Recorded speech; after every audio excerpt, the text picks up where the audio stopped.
that connections deepen rather than weaken.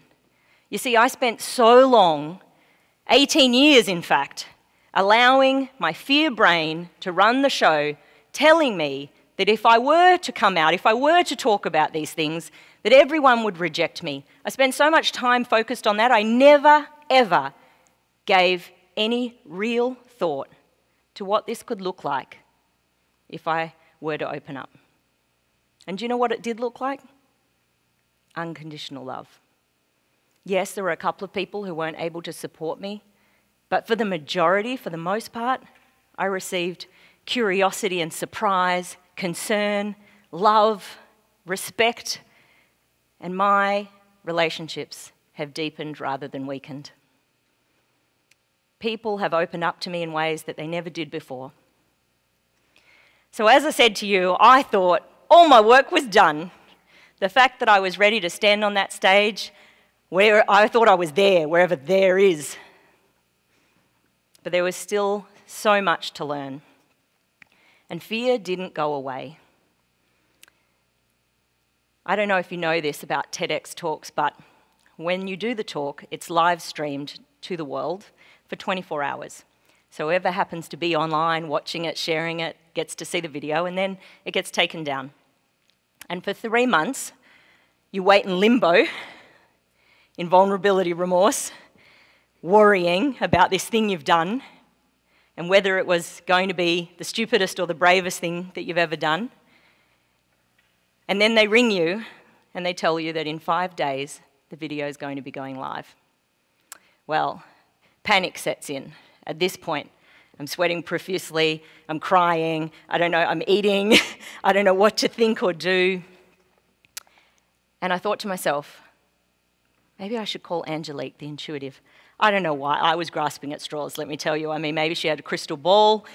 I didn't know what I was expecting, but I found comfort in the idea of talking to her. So I gave her a call and she said, "How have you been going?" I said, "Oh, Angelique, I'm not doing so good. I'm really worried the video's going up in 5 days. I have so much worry and concern and fear." And she said, "It's okay, Angel. It's going to be okay. Let me tell you something." Last week, she got a call from her best friend of 30 years. She said, when she rang me, she asked me, do you remember that video that you posted, that Aussie girl with blonde hair? She did a talk about shame and secrets on TEDx. How do you know her? She said, "Oh, I met her through her show and we've become friends. She's lovely." She said, "Well, I have to tell you something. Me too. I have herpes too." Now, she said to me, "Kirsty, this is my best friend of 30 years, had never told me this." Well, she just started dating someone and she was pulling back from the relationship, and she said to Angelique, "Do you think I should tell him he's been pulling back a little bit too?" She said, "I think you should give it a shot. Be honest, be brave. What have you got to lose?" Well, she told him, and it turns out he had it too. So they're all loved up. By this point, little tears are streaming down my face, and she says, "But wait, there's more." 2 days after that, my daughter called me. She said, "Mum, do you remember that TEDx video you put up months ago? The blonde Aussie girl? She's talking about fear and secrets. Well, she said that your secrets make you sick. And I've been keeping a secret from you for 20 years. I have it too." She says, "Why didn't you tell me?" She said, "Mum, I thought you'd judge me. You know, I was young. It was one of my first dating situations. You told me to be careful. I didn't know what you'd think." She said, "Kirsty, the connection that we now have is just beautiful." Well, at this point, I'm doing an ugly cry. I'm just like, "Oh." She says, "But wait, there's more." 2 days ago, my niece called me, and she said, "Auntie, do you remember the Australian girl on that video?"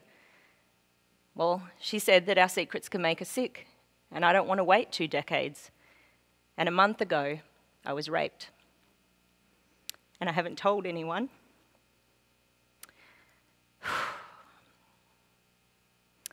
And for me, in that moment, all of my fear disappeared. It was like a tsunami of love washed over me, and I understood that my reason why had been achieved, because I had hoped that one person wouldn't wait 2 decades living with that fear and shame. So, what I know is that our fullest potential, our best life, is on the other side of fear. And you can't get to it without going through it. So what would I do if I weren't afraid? Me? I'd tell my truth. Thank you.